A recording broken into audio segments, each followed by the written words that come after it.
الحمد لله وحده لا شريك له والصلاة والسلام على من لا نبي بعده أما بعد فأعوذ بالله من الشيطان الرجيم بسم الله الرحمن الرحيم الحمد لله رب العالمين وقال الله تبارك وتعالى وما أرسلناك إلا رحمة للعالمين اللهم صل على محمد وعلى آل محمد كما صليت على إبراهيم وعلى آل إبراهيم إنك حميد مجيد اللهم بارك على محمد وعلى آل محمد كما باركت على إبراهيم وعلى آل إبراهيم إنك حميد مجيد سلام اس پر کہ جس نے بے کسوں کی دستگیری کی سلام اس پر کہ جس نے بے کسوں کی دستگیری کی سلام اس پر کہ بادشاہی میں جس نے فقیری کی سلام اس پر کہ اسرار محبت جس نے سمجھائے سلام اس پر کہ جس نے زخم کھائے پھول برسائے سلام اس پر جو خون کے پیاسوں کو کوبائیں دیتا تھا سلام اس پر جو گالیاں سن کر بھی دعائیں دیتا تھا سلام اس پر کہ جس کے گھر نہ چاندی تھی نہ سونا تھا سلام اس پر کہ ٹوٹا ہوا بوریا جس کا بچھونا تھا سلام اس پر جو سچائی کی خاطر دکھ اٹھاتا تھا سلام اس پر جو بھوکا رہ کے اوروں کو کھلاتا تھا سلام اس پر کہ جس نے کھول دی مشکیں اسیروں کی سلام اس پر کہ جس نے بھر دی جولیاں فقیروں کی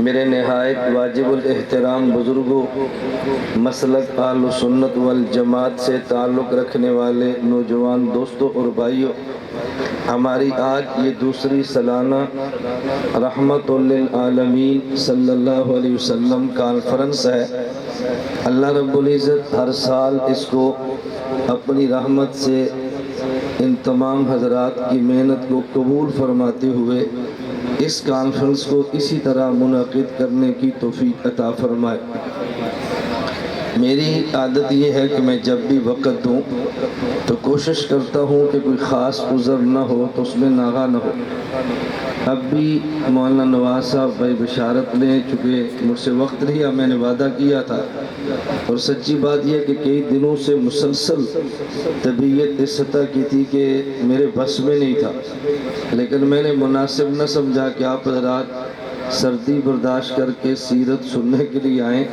اور میں بیماری کا بہانہ کہہ لیں یا بیماری کا عذر کہہ لیں کہہ کر آپ سے معذرت کر لوں اس لیے میں نے ان حضرات سے گزارش کی کہ میں جس حد تک ممکن ہے اس موضوع پر گفتگو کرتا ہوں اللہ رب العزت ہمیں حضور اکرم صلی اللہ علیہ وسلم کی سیرت کو سمجھ کر اپنانے کی توفیق عطا فرمائے میں نے رحمت للعالمین کانفرنس کے حوالے سے آپ کی خدمت میں 2 آیتیں تلاوت کی ہیں نمبر 1 الحمدللہ رب العالمین اور نمبر 2 وما ارسلناک الا رحمت للعالمین ان 2 آیتوں میں جوڑ اور مناسبت کیا ہے کہ ہمارے ہاں بنیادی عقائد میں ایک عقیدہ توحید کا ہے اور دوسرا عقیدہ رسالت کا ہے اور تیسرا عقیدہ قیامت کا ہے یہ 3 ہمارے عقائد بنیادی عقائد ہیں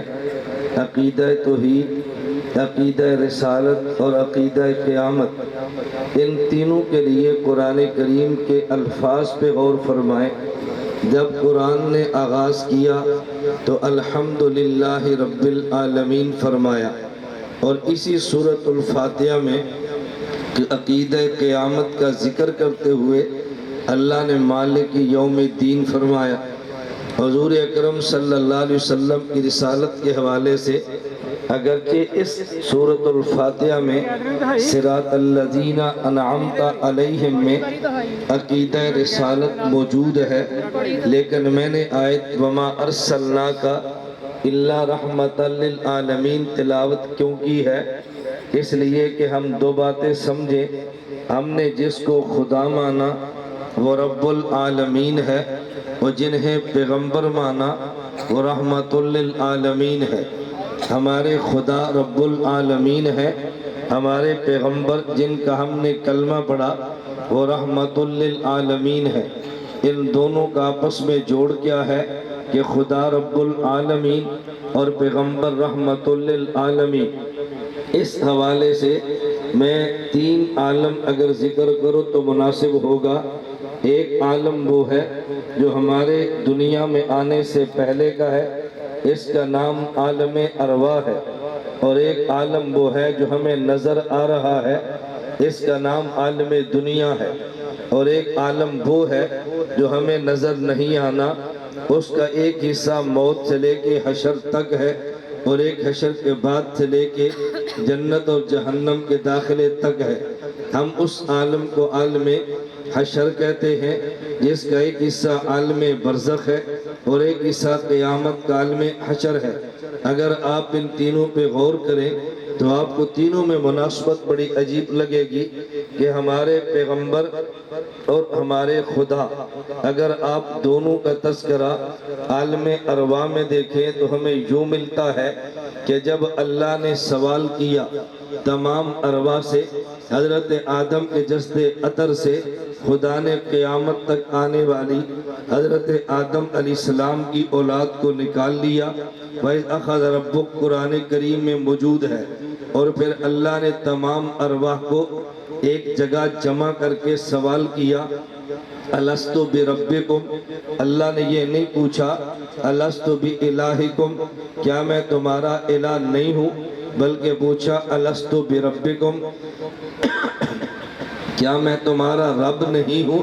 تو عالم ارواح میں خدا نے اپنی صفت رب کے ذریعے سوال کیا، الستُ بربکم، کیا میں تمہارا رب نہیں ہوں؟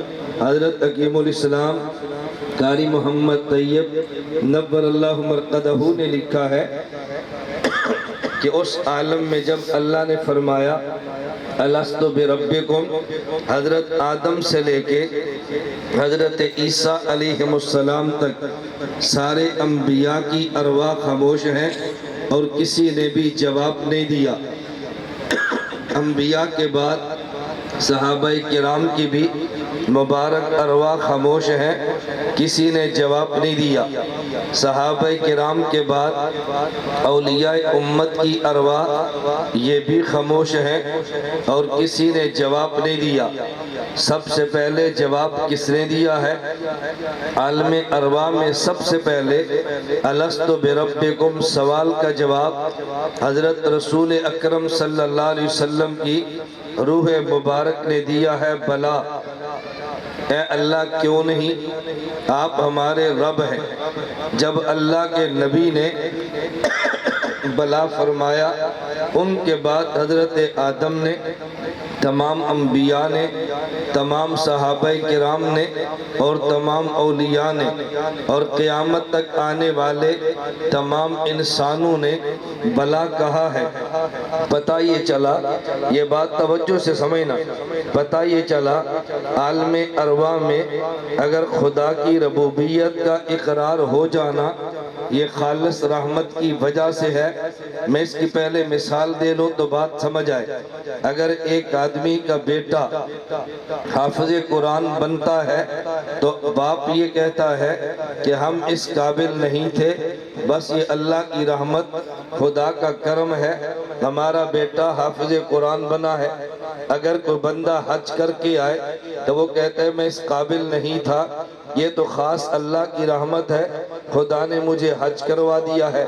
توجہ سے بات سمجھنا، اگر کسی کے گھر میں اولاد آ جائے تو لوگ کہتے ہیں اللہ کی رحمت کہ خدا نے اولاد دی ہے۔ پتہ یہ چلا کہ جب بھی آدمی کو نعمت ملتی ہے تو بندہ یہ سمجھتا ہے مستحق میں نہیں تھا، خدا نے کرم کیا، خدا کی رحمت کی برکت سے مجھے یہ نعمت ملی ہے۔ تو پھر مجھے یہ بات سمجھائیں کہ جن ارواح نے عالم ارواح میں بلا کہہ کے ربوبیت خدا کا اقرار کیا ہے، انہی ارواح نے دنیا میں خدا کا کلمہ پڑھ کے اسلام قبول کیا ہے۔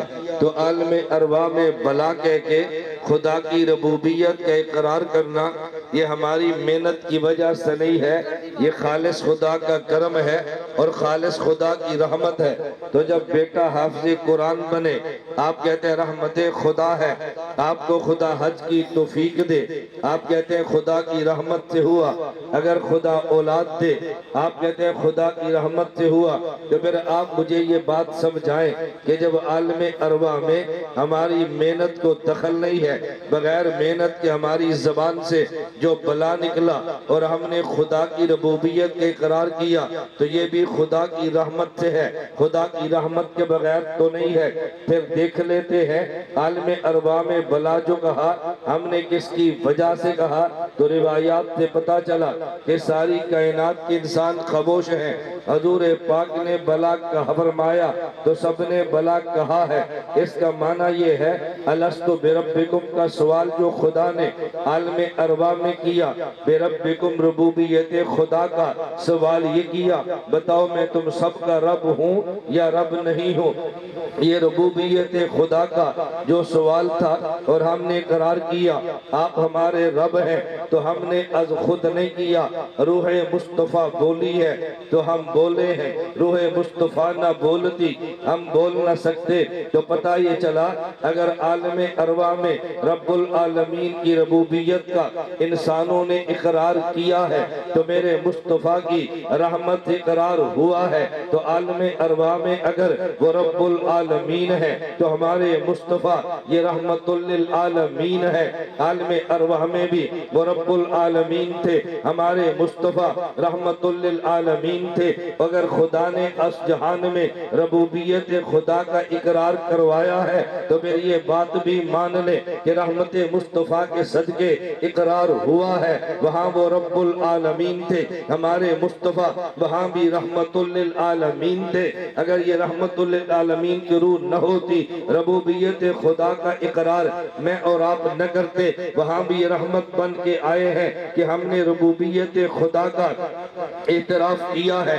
اب عالم دنیا پہ آ جائے، اگر ہم عالم دنیا میں ہیں تو مجھے اور آپ کو جو خدا نے نعمتیں دی ہے، کچھ کا تعلق ہمارے جسم سے ہے، کچھ کا تعلق ہماری روح سے ہے، کچھ خوراک ایسی ہے جو جسمانی ہے اور ایک خوراک ایسی ہے جو روحانی ہے۔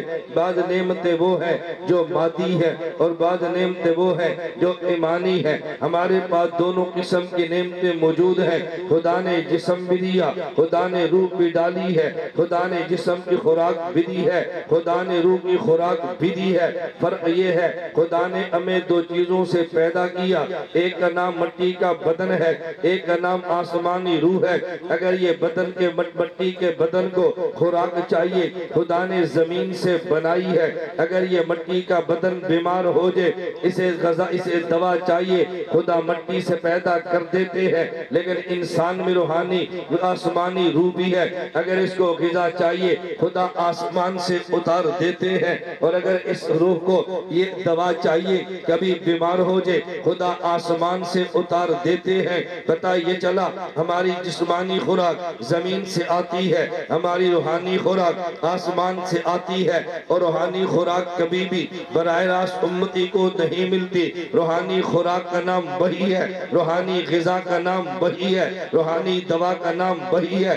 آسمان سے وحی براہ راست امت پہ نہیں آتی، پہلے پیغمبر پر اترتی ہے، پھر پیغمبر سے امت کو ملتی ہے۔ ہمارے نبی کو دیکھ لیں، قرآن کریم میں خدا نے فرمایا فَإِنُّ نَزَّلَهُ عَلَى قَلْبِكَ، میرے مصطفیٰ میں نے وحی کو آپ کے دل پہ اتارا ہے، پھر پیغمبر کے ہونٹوں سے نکالا ہے، پھر ہمیں خدا نے عطا کیا ہے۔ اگر پیغمبر درمیان میں نہ ہوتے ہمیں وحی الہی نہ مل سکتی۔ پتہ یہ چلا ہماری روح کی ساری خوراک جو ملی ہے ہمارے پیغمبر کے صدقے ملی ہے۔ اگر یہ نہ ہوتے ہمیں روحانی خوراک کبھی نہ ملتی۔ ہمارے بدن کی ضرورتیں ہیں یہ خدا نے کیوں بنائی ہیں؟ اگر بدن پیدا نہ کرنا ہوتا خدا آسمان نہ بناتے، انسانی بدن پیدا نہ کرنا ہوتا خدا زمینیں نہ بناتے، زمین و آسمان کے درمیان کی نعمتیں پیدا نہ کرتے۔ آپ کہو گے دلیل کیا ہے؟ میں دو دلیلیں دیتا ہوں، ایک دلیل قرآن میں ہے، ایک دلیل میرے پیغمبر کے فرمان میں ہے۔ ہم نے قرآن کریم کو دیکھا، قرآن میں دلیل یہ ہے وَالَّذِي خَلَقَ لَكُم مَّا فِي الْأَرْضِ جَمِيعًا، خدا نے فرمایا ہم نے زمین میں جو کچھ بنایا یہ تمہارے لیے بنایا ہے، زمین میں جو کچھ بنایا یہ تمہارے لیے بنایا ہے۔ اگر یہ بات سمجھ آ جائے میں کہتا ہوں ایک بہت بڑا اعتراض ہندو ازم کا مٹ سکتا ہے۔ آپ کہیں گے ہندو ازم کا اعتراض کون سا ہے؟ ان کا اعتراض ایک یہ ہے کہ مسلمان بڑا ظالم ہے، جب اس کی زبان کا چسکا یہ کچھ کرارا کرنا چاہے تو اپنے زبان کے چسکے کو ٹھیک کرنے کے لیے کبھی یہ مرغا ذبح کر کے سوپ بنا لیتا ہے، کبھی بکرا ذبح کر کے کڑھائی بنا لیتا ہے، کبھی گائے کو ذبح کر کے یہ ٹکے اور بیف کباب بنا لیتا ہے۔ یہ عجیب مسلمان ہے، اپنی زبان کے چسکے کے لیے جانور کی جان لیتا ہے۔ ہم نے کہا اعتراض تو نہیں ہے، خدا نے قرآن میں جواب دیا ہے وَالَّذِي خَلَقَ لَكُم مَّا فِي الْأَرْضِ جَمِيعًا، یہ مرغی تو بنی انسان کے لیے ہے، یہ بکرا بنا انسان کے لیے ہے، یہ گائے تو ہے انسان کے لیے۔ اگر انسان نے ذبح کر کے کھا لیا یہ ظلم نہیں ہے، انسان کے لیے جو کچھ تھا اسے انسان استعمال کر لیا ہے، یہ ظلم تو نہیں ہے۔ اچھا ان کے ظلم والے اعتراض کی وجہ، ان کی وجہ یہ ہے، یہ اہل ایمان بھی سمجھے، ان کے اعتراض کی وجہ وہ یہ سمجھتے ہیں کہ جب ہم جانور کو ذبح کرتے ہیں تو جانور تڑپتا ہے، جانور کو درد ہوتی ہے، جانور کو تکلیف ہوتی ہے۔ مسلمان بڑا ظالم ہے، اپنی زبان کے چسکے کے لیے جانور کو ذبح کر کے یہ تکلیف دیتا ہے۔ اگر یہ سمجھ آ جائے کہ جانور کو ذبح کرتے وقت شریعت نے حکم دیا ہے پہلے بسم اللہ اللہ اکبر پڑھو اور پھر جانور کو ذبح کرو، اگر تم نے بسم اللہ کے بغیر ذبح کیا، اگر تم نے بسم اللہ کے بغیر ذبح کیا تو جانور حلال نہیں ہے، حرام ہوگا۔ یہ بسم اللہ کا حکم کیوں دیا ہے؟ ہم یہ تو سمجھتے ہیں بسم اللہ کا حکم دیا ہے، لیکن بسم اللہ کا حکم کیوں دیا ہے یہ کیوں سمجھنا؟ وجہ یہ ہے بسم اللہ کا حکم دینے کی وجہ، اس سے پہلے ایک حدیث اور سن لیں، یہ وجہ بڑی جلدی سمجھ آئے۔ اگر کوئی آدمی گھر میں وفات پا جائے، یہ بہت بڑا عالم ہو، بہت بڑا مبلغ ہو، بہت بڑا قاری ہو، بہت بڑا پیر ہو، گھر میں موت آ جائے اور ایک آدمی میدان میں نکلے شہید ہو جائے، دونوں میں فرق کیا ہے؟ اللہ کے نبی سے پوچھ لیجیے دونوں میں فرق کیا ہے؟ یہ میدان جنگ میں شہید ہونے والا اس کو اتنی درد محسوس ہوتی ہے جتنی چیونٹی کے کاٹنے کی ہے، اس کو درد نہیں ہے، اور گھر میں وفات پانے والے کو درد ہے۔ اس کی وجہ یہ ہے کہ گھر میں اپنی موت مرنے والا یہ خدا کے نام پہ نہیں مر رہا، اور میدان جہاد میں جان دینے والا خدا کے نام پہ مر رہا ہے۔ خدا کے نام پہ کٹنے کا مزہ یہ ہے کہ کٹنے کی درد نہیں ہے۔ جب آپ اس مرغی پہ بسم اللہ پڑھ لیتے ہیں، اس بکرے پہ بسم اللہ کہہ لیتے ہیں، اس گائے پہ بسم اللہ پڑھ لیتے ہیں، تو خدا کے نام کی برکت سے حکیم الامت تھانوی نے لکھا ہے وہ جھوم کے جان دیتا ہے۔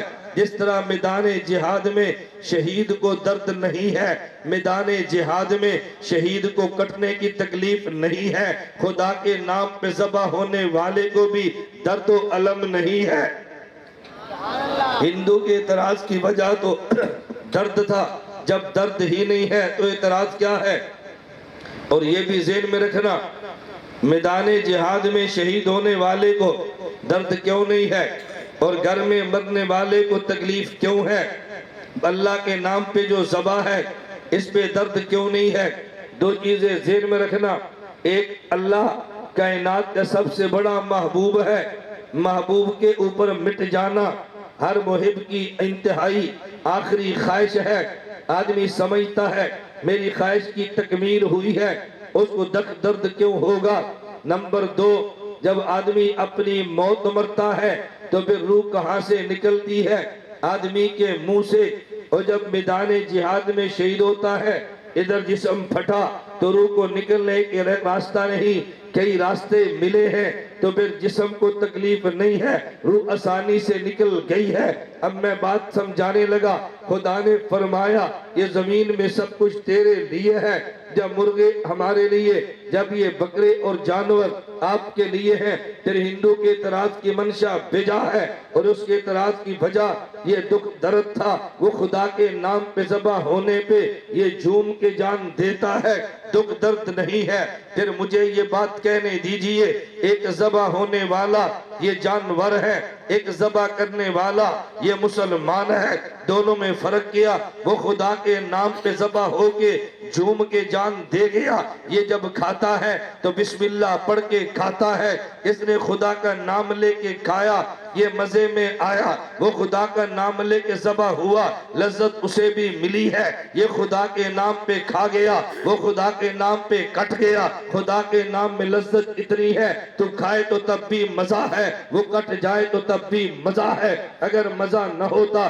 میرے پیغمبر تمنا نہ کرتے، رسول اللہ نے کئی بات تمنا کی ہے، والذی نفس محمد بیدی لوددت ان اقتل فی سبیل اللہ، خدایا میں قسم اٹھا کے کہتا ہوں نبوت آپ نے دی ہے، لیکن میرا جی چاہتا میں تیرے راستے میں شہید ہو جاؤں۔ یہ لذت پیغمبر جانتے ہیں، خدا سے شہادت مانگتے ہیں۔ میں بات سمجھا رہا تھا، هو الذی خلق لکم ما فی الارض جمیعا، یہ دنیا میں جتنی نعمتیں ہیں خدا نے جسم کے لیے بنائی ہے، میں نے قرآن پڑھا ہے۔ نمبر دو، یہ جتنی نعمتیں ہیں یہ انسان کے لیے، جب خدا نے انسان کو نہیں رکھنا تو پھر قیامت آ جانی ہے، توجہ رکھنا، پھر قیامت آ جانی ہے۔ جب انسان کو مٹانے کا وقت آ گیا، پھر یہ سورج بے نور ہوگا، پھر چاند یہ گر پڑے گا، پھر آسمان کو لپیٹ دیا جائے گا، اور پھر زمین کو سمیٹ دیا جائے گا، پھر پہاڑوں کو وہاں سے ملا دیا جائے گا،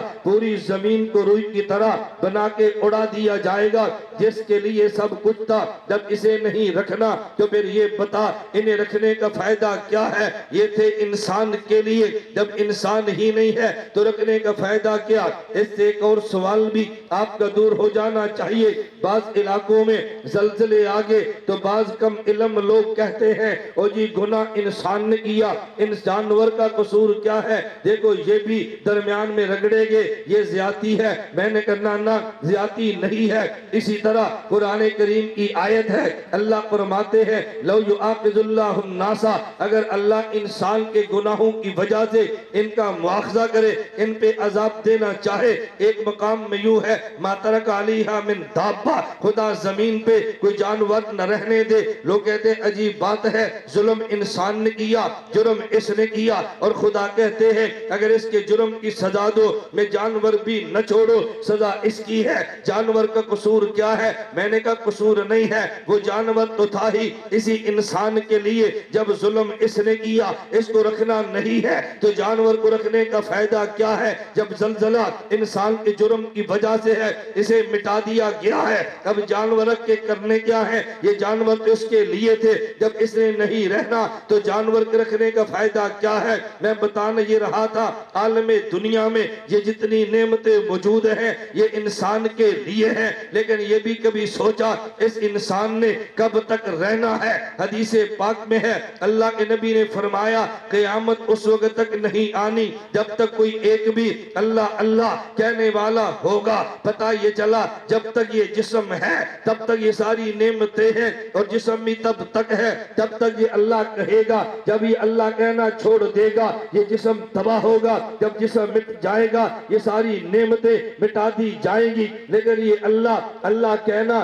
سکھایا کس نے ہے؟ اس کا نام لینا۔ تو کہے گا کسی کا نام لے، کوئی نام نہیں ہے سوائے میرے محمد مصطفیٰ کے۔ ہم نے اللہ سیکھا، مصطفیٰ کی برکت ہے، کائنات نے خدا کا نام عالم ارواح میں لیا، مصطفیٰ کی وجہ سے دنیا میں خدا کا نام لیا، مصطفیٰ کی وجہ سے۔ تو پھر مان لے یہ دنیا میں رحمت بھی مصطفیٰ کی ہے۔ اگر عالم ارواح میں ربوبیت خدا کی ہے تو پھر کائنات کے ذرے ذرے پہ رحمت مصطفیٰ کی ہے۔ عالم ارواح میں بھی وہ رب العالمین تھے، یہ رحمت العالمین تھے، اور عالم دنیا میں وہ رب العالمین ہے، تو مصطفیٰ رحمت للعالمین ہے۔ عالم ارواح میں بھی، عالم دنیا میں بھی۔ چلے ہم عالم حشر کی بات کرتے ہیں، اب بات توجہ سے سمجھنا۔ عالم حشر میں آپ نے سنا ہے یہ ساری امتیں مل کے حضرت آدم کے پاس جائیں گی۔ حضرت خدا سے کہیے، خدا سے عرض کیجئے ہمارا حساب و کتاب شروع ہو جائے۔ حضرت آدم علیہ السلام فرمائیں گے نہیں میں آج شفاعت نہیں کر سکتا، مجھے خدا نے جنت میں فرمایا اس درخت کے قریب نہیں جانا، میں بھول گیا، مجھے تو اپنا ڈر ہے، میں شفاعت کیسے کروں؟ حضرت نوح کے پاس جائیے، نوح علیہ السلام کہیں گے میں شفاعت نہیں کر سکتا۔ حضرت وجہ فرمایا خدا نے فرمایا ظالم کی آج تو نے ظالم کے لیے دعا نہیں مانگنی، اپنی اولاد کے علاوہ کسی کے لیے دعا نہیں مانگنی، میں نے بیٹے کے لیے مانگ لی۔ خدا نے کہا یہ تیرا بیٹا نہیں ہے، تیری اولاد تو وہ ہے جو تجھ پر ایمان لے، مجھے ڈر ہے کہ خدا پوچھ نہ لے۔ ابراہیم علیہ السلام کے پاس گئے، آپ دعا کیجئے، کہا میں نہیں کر سکتا، کیوں؟ مجھے ڈر ہے، میرا باپ مشرک تھا تو میں نے اس کے لیے دعا مانگ دی، مجھے خدا نے فرمایا نہ مشرک کے لیے دعا نہیں مانگنی، لیکن پہلے منع نہیں تھا، میں نے مانگ لی ہے کہ خدا پوچھ نہ لے۔ موسیٰ علیہ السلام کے پاس جاؤ، انہیں کہیں گے، وہ کہیں گے نہیں میں شفاعت نہیں کر سکتا، میرے بس میں نہیں ہے۔ حضرت وجہ حضرت موسیٰ بھی عذر پیش کریں گے۔ حضرت موسیٰ کی قوم اسرائیلی ہے، فرعون کی قوم یہ قبطی ہے، ان فرعون کی قوم کا بندہ موسیٰ علیہ السلام کی قوم کا بندہ یہ لڑ رہے تھے، موسیٰ علیہ السلام نے چھڑایا، قصہ ختم۔ دوسرے دن پھر آئے، یہ لڑ رہے تھے تو موسیٰ علیہ السلام نے قبطی کے مکہ مارا، تو ہر روز لڑتا ہے لیکن نبی کا مکہ اور نبی جلال والے حضرت موسیٰ کا تھا، مارنے کی نیت نہیں تھی، وہ مر گیا۔ موسیٰ علیہ السلام کہے میرا ارادہ تو نہیں تھا لیکن قتل تو ہو گیا، خدا پوچھ لے کیا جواب دوں گا؟ نانا آج میں سفارش نہیں کر سکتا۔ بالآخر یہ سارے حضرت حضور پاک کے پاس جائیں گے، حدیث پاک میں ہے فیاتون محمدہ، اللہ کے نبی کے پاس آئیں گے اور پھر یہ جملہ کہیں گے، توجہ، انت رسول اللہ وانت خاتم النبیین، حضور آپ رسول اللہ بھی ہیں، خاتم النبیین بھی ہیں، آپ کی خطائیں نہیں ہیں، اگر کوئی بظاہر نظر آ بھی جائے خدا نے معافی کا اعلان کر دیا ہے۔ آج آپ اشفا بنا الہ اشفا، اشفانا الہ ربنا، ہماری سفارش آج خدا سے کر دیجئے۔ حضور فرمائیں گے ہاں تم ٹھیک جگہ پہ آئے ہو، سفارش میرا حق ہے۔ اللہ کے نبی شفاعت نہیں کریں گے بلکہ سجدے میں گر جائیں گے۔ آپ کہو گے بے کرنی شفاعت ہے، لیکن شفاعت کی بجائے حضور سجدے میں گر گئے۔ میں نے کہا ہاں میں ایک بات کہنا چاہتا ہوں، میرے نبی خدا کے پیغمبر ہیں، ہمارے نبی خدا کے رسول ہیں، ہمارے نبی خدا کے قاصد سفیر ہیں۔ حکومت سفیر اسے بناتی ہے جو حکومت کا قانون بھی سمجھے، حکومت کا مزاج بھی سمجھے۔ یہ جملہ آپ کو سمجھ نہیں آیا؟ حکومت سفیر اسے بناتی ہے جو حکومت کا قانون بھی سمجھے، حکومت کا مزاج بھی سمجھے، قانون بھی نافذ کرنا ہے لیکن مزاج کیا ہے؟ اب ذرا مثال سمجھ لے، اللہ کے نبی نے شفاعت کرنی ہے، اختیار انہیں جو ہے یہ قانون خدا ہے، مصطفیٰ سمجھتے ہیں لیکن مزاج خدا بھی سمجھتے ہیں، یوں نہیں کہ ڈائریکٹ چلا جاؤ اللہ سفارش کرتو، دانا میرے مصطفیٰ سمجھتے ہیں۔ آج عالم حشر ہے ہے، آج یوم الحساب ہے۔ خدا نے اعلان کر دیا لمن الملک اليوم للہ الواحد القہار۔ آج خدا عالم جلال میں ہے اور مصطفیٰ سمجھتے ہیں وہ جتنے بڑے ہیں ہم اتنے چھوٹے ہیں، اور جلال والے سے تب نہیں مانگتے جب جلال میں ہو، پہلے جمال کا انتظار کرتے ہیں پھر مانگتے ہیں، جب بڑا غصے میں ہو نہیں مانگتے، غصہ اترنے کا انتظار کرتے ہیں پھر مانگتے ہیں۔ میرے نبی مصطفیٰ خدا کے قانون کو بھی سمجھتے ہیں، قانون خدا کیا ہے آج بات مصطفیٰ نے کرنی ہے، اور مزاج خدا کیا ہے پہلے جلال کو جمال سے بدلو۔ میرے مصطفیٰ سجدے میں گرے، اتنا طویل سجدہ کریں گے خدا کا جلال جمال سے بدل جائے گا، پھر خدا فرمائیں گے ارفع راسک، میرے مصطفیٰ سر اٹھا لے، اشفا یا شفاعت کر لے، سل توتا، مانگنا تو نے ہے دینا میں نے ہے۔ میرے پیغمبر نے خدا کے قانون کو بھی سمجھا ہے،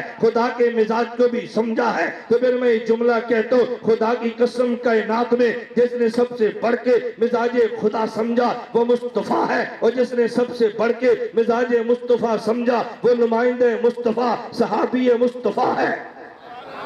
خدا کے مزاج کو جس نے سمجھا وہ مصطفیٰ ہے، اور جس نے مصطفیٰ کے مزاج کو سمجھا وہ صحابی ہے مصطفیٰ ہے، نمائندہ مصطفیٰ ہے۔ تو کہے گا کیسے؟ اس پہ انوکھی مثال میں پیش کرتا ہوں جو شاید آپ نے کبھی نہ سنی ہو۔ مثال ذہن میں رکھنا، ہمارا نظریہ تراویح 20 رکعت سنت، ہمارا نظریہ پورا مہینہ باجماعت سنت۔ توجہ رکھنا، میں آپ سے سوال کروں گا، تم سے جواب بننا نہیں ہے، میں جواب از خود دوں گا۔ ہمارا نظریہ کہ 20 رکعت تراویح پورا مہینہ یہ سنت مؤکدہ ہے۔ پھر کوئی بندہ آپ سے پوچھے وہ سنت مؤکدہ تو اسے کہتے ہیں جو اللہ کے نبی نے عمل مسلسل کیا ہو۔ کیا نبی پاک نے جماعت پورا مہینہ کرائی ہے؟ آپ کہیں گے نہیں۔ پتر بیان میرا ریکارڈ کر، میں ان کو چھوڑ مجھے ریکارڈ کرو۔ میری بات سمجھو، یہ شادی نہیں ہے نا، شادی میں برات کی ویڈیو بناتے ہیں اور جلسے میں تو آپ نے ریکارڈنگ بیان کرنا ہے۔ ہمارے یہاں تو تصویر حرام ہے حلال ہے ہی نہیں، ہم حلال نہیں کہتے، ہم ضرورت کے لیے استعمال کرتے ہیں۔ ضرورت کا معنی ہے کہ بیان ریکارڈ کرے، یہ تو ضرورت ہے، اور آپ کی تصویریں ضرورت نہیں ہے، وہ حرام ہوگا، اس کی گنجائش ہوگی نہ۔ اچھی طرح مسئلہ سمجھے۔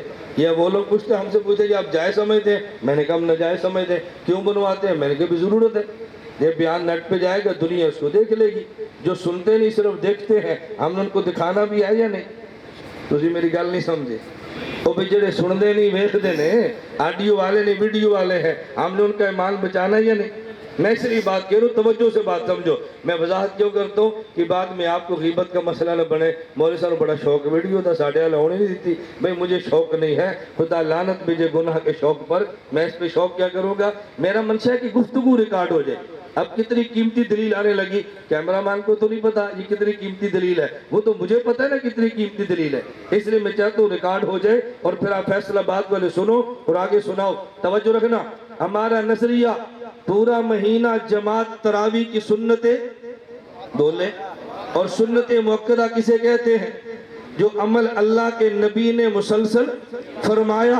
زور کی سنت مؤکدہ حضور نے مسلسل پڑھی ہے، اثر کی غیر مؤکدہ کبھی پڑھی کبھی چھوڑی ہے۔ تو تراویح تو اللہ کے نبی نے پورا مہینہ نہیں پڑھی، سنت مؤکدہ کیسے؟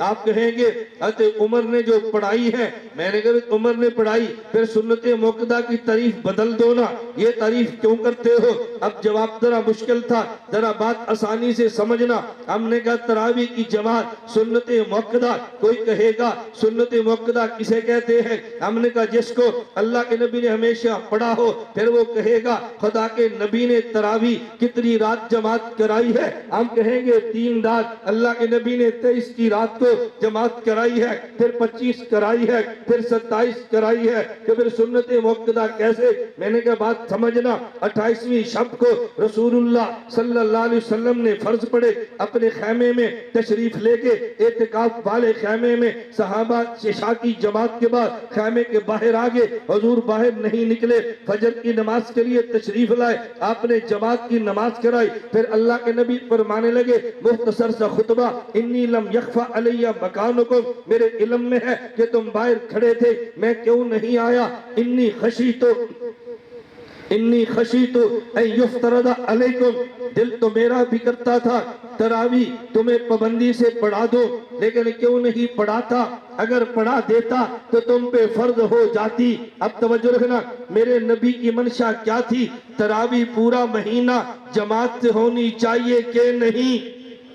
بولیے بولیے، ہونی چاہیے، لیکن کیوں نہیں کرائی؟ کہیں فرض نہ ہو جائے۔ حضرت عمر صحابی ہیں جو مزاج مصطفیٰ کو سمجھے ہیں۔ حضرت عمر نے فرمایا تراوی پورا مہینہ جماعت کرائی جائے گی۔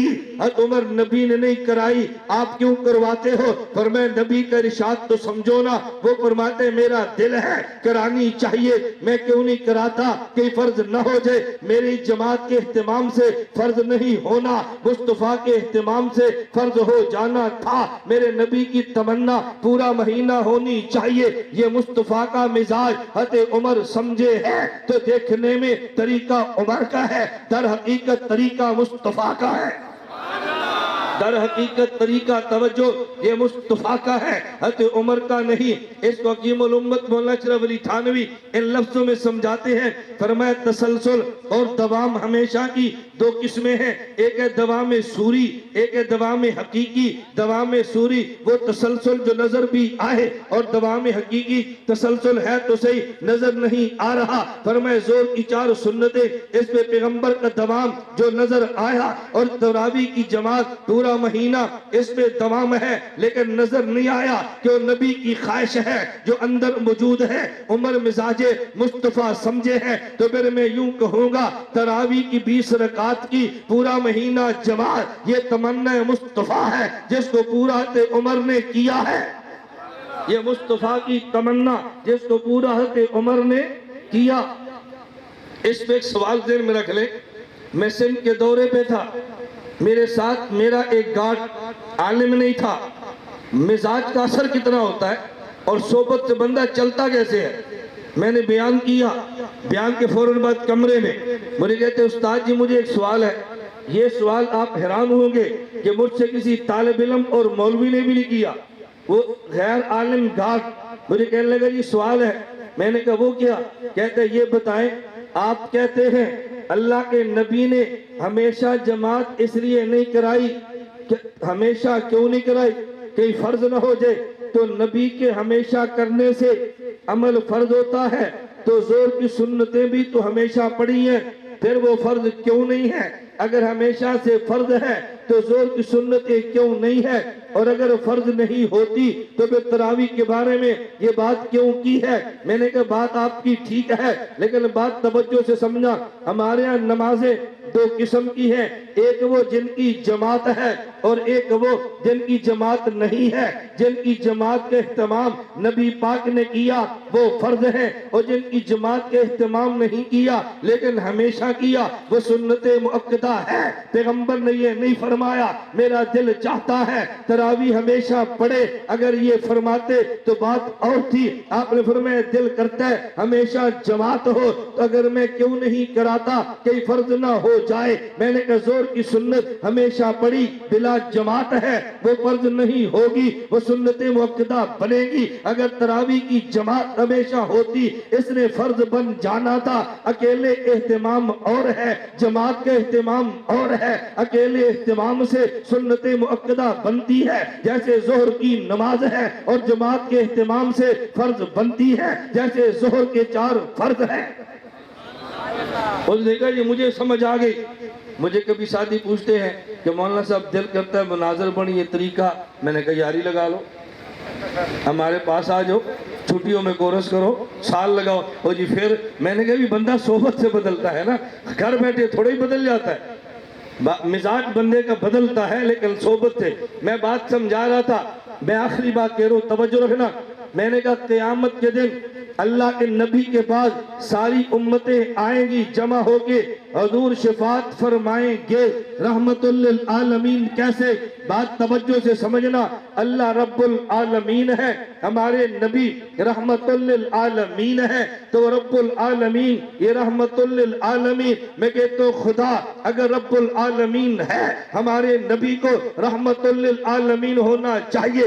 آپ کہیں گے کیوں؟ میں نے کہا وجہ یہ ہے، خدا جب عالم حشر میں عدالت لگائیں گے تو پھر یہ قاضی بن کے نہیں لگائیں گے، مالک یوم الدین بن کے لگائیں گے۔ خدا قیامت کے دن رب العالمین بھی ہے، مالک یوم الدین بھی ہے۔ عدالت قاضی کی ہو ضابطہ اور ہے، عدالت مالک کی ہو ضابطہ اور ہے۔ قاضی کی عدالت میں وکیل آتا ہے، مالک کی عدالت میں وکیل نہیں آتا۔ کیس سیشن کورٹ میں ہو وکیل ہوگا، کیس ہار جائے ہائی کورٹ میں جائے وکیل ہوگا، کیس ہار جائے سپریم کورٹ میں جاؤ وکیل پیش ہوگا، سپریم کورٹ میں ہار جاؤ کیس صدر مملکت کے پاس جائے وہ ملک بادشاہ ہے، وہاں وکیل نہیں آتا۔ ملک کی عدالت میں کیس چلا جائے تو پھر سفارشی تلاش کیے جاتے ہیں۔ توجہ سے بات سمجھنا، عدالت میں کیس ہو پھر وکیل ہے، بادشاہ کی عدالت میں کیس ہو تو پھر وکیل نہیں، پھر سفارشی۔ ایک عدالت جج کی ہے، ایک عدالت بادشاہ کی ہے۔